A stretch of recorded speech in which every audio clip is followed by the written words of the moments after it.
Hello. So the question is, why should you do 10 days of meditation in a row for 11 hours a day versus just doing 20 minutes a day, like a normal person? Welcome to part 3. This is my take on Vipassana, whether or not you should do it and what my experience was. So I would recommend doing it. To anyone who's interested in developing a meditation practice, it's a powerful, powerful thing. If you are patient with yourself and persistent with the process of the 10 days, you will walk away with a life-changing meditation technique. Now, why the 10 days is so important is because it gives you enough time to experience the technique, and through that experience, you get real change. Now, you get to see life as it is, which is what Vipassana means. You get to have the shift in reality.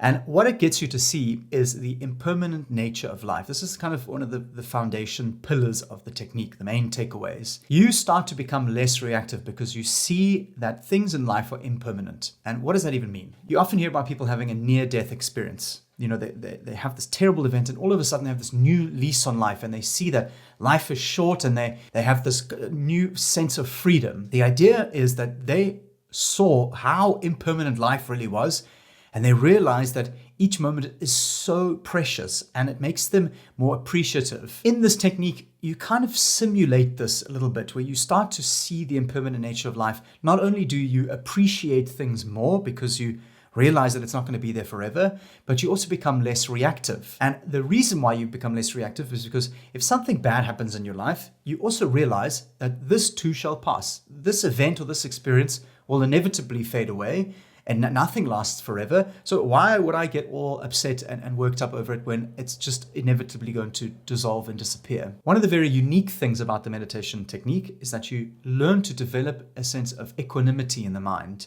You start to notice when you push things away in your life or during the meditation, when there is a sense of resistance, and when you hold on to certain experiences in your life or in the meditation, which is also known as clinging. So this aversion or clinging of mind is where your suffering comes from. And when you start to become equanimous, where there's this balance of mind, where you see aversion or you see resistance as just a sensation or just this experience that will inevitably rise and fall.